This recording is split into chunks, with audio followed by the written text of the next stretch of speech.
Welcome to the Deep Dive.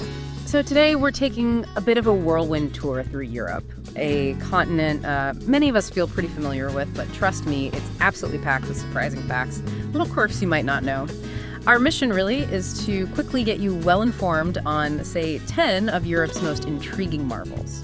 Okay, let's unpack this. Yeah, and what's fascinating here is, well, how these facts, they seem simple on the surface, right? Yeah. But they actually give you these deep insights into Europe's history, its geography, its whole character, really. Yeah. This deep dive should give you a fresh perspective. You'll hear about things you likely never considered, maybe even about places you've actually visited. Definitely. Okay, so we're kicking things off with something really small, like the smallest, Vatican City. I mean, it's the world's smallest country. Only, what is it, about 0.49 square kilometers, basically a few city blocks. Barely that, yeah. But it's also the spiritual center for the Roman Catholic Church, this tiny sovereign state.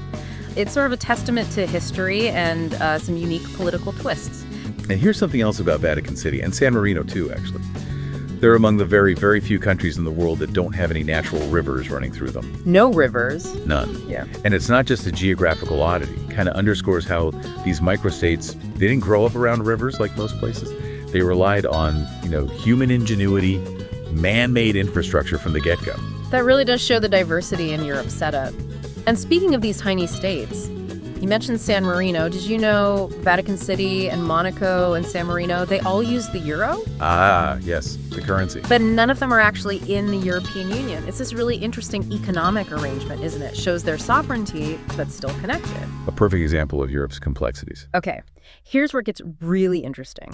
Shifting gears from the tiny to a city that's literally in two worlds. We're talking about Istanbul in Turkey. Oh, a classic example. It is the only city on the entire planet that sits on two continents, Europe and Asia, famously split by the Bosporus Strait. What does that position tell us? Well, Istanbul's dual identity isn't just like a map curiosity. It's fundamental. It's been this vital bridge for thousands of years, a crossroads for empires, for cultures. That's why it's had such a huge impact on trade, religion, global politics, everything really. Its location is key. Absolutely key. Okay, let's step back in time a bit now. Europe's got some amazing longevity. Take St. Peter's Sculinarium. It's in Salzburg, Austria. This isn't just some old restaurant. It's thought to be the oldest still operating restaurant globally, serving food since 803 AD. 803. Just think about that. Over 1,200 years of continuous service. It's almost unbelievable. It really is. And, that kind of staying power isn't just in food. If we connect this to the bigger picture, think about leisure. The world's oldest amusement park, Bakken, just outside Copenhagen in Denmark, opened its gates way back in 1583. Wow, 1583, still going strong. Still going. What do you think allows these places, these European establishments, to just last for so incredibly long? It must say something about valuing tradition, maybe? Continuity, passing things down. I think so. There's a real respect for history there. Okay, moving from history to natural wonders, or maybe natural anomalies. Iceland. Did you know Iceland is one of the very few places on Earth with absolutely no mosquitoes? Right. Zero mosquitoes. But That's like paradise for some people. Seriously. None at all. Apparently, it's thanks to its cool climate, the volcanic geology, its isolation. It's a fascinating ecological niche. And this raises an important question. How do these very specific environmental conditions create such unique, almost self-contained ecosystems? Iceland's mosquito situation is a perfect illustration. Extreme climate, unique geology, leading to a distinct biological environment you just don't find elsewhere on the continent or much elsewhere at all. Very true. And while nature does its unique thing, Europe is also pushing boundaries with modern tech. Speed, for instance. The continent is, it's a champion of high-speed rail. Think France's TGV, Spain's AVE. Oh, absolutely. Leaders in the field. These trains can just zip along. We're talking speeds over 300 kilometers an hour. That's 186 miles per hour. It really changed travel there. Completely transformed it, connecting major cities in just a few hours. It's impressive stuff. Okay, finally, let's touch on something else diverse about Europe.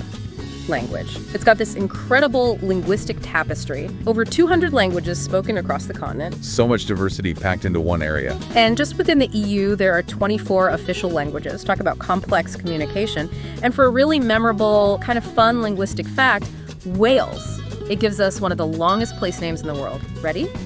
Llanfabligwyn, Glwyngeligodri, Nirlantisiliogogoch. chuckle slightly. Always a challenge to say, but it's a fantastic symbol of that unique cultural heritage found all across Europe. Exactly. So what does this all mean? We've kind of jumped around Europe, haven't we? From tiny countries and ancient businesses to mosquito-free islands and super-fast trains and that incredible Welsh place name. I think it just goes to show you that even places we think are familiar, well-known, they hold these incredible, surprising secrets, always more to discover. I agree. And if we connect this to the bigger picture, maybe the takeaway is to always look a bit deeper. Every place, doesn't matter how familiar you think you are with it, every city, every region, it contains these endless fascinating details just waiting. Exploring them really enriches our understanding, not just of the place, but maybe our connection to the world too. Always keep exploring.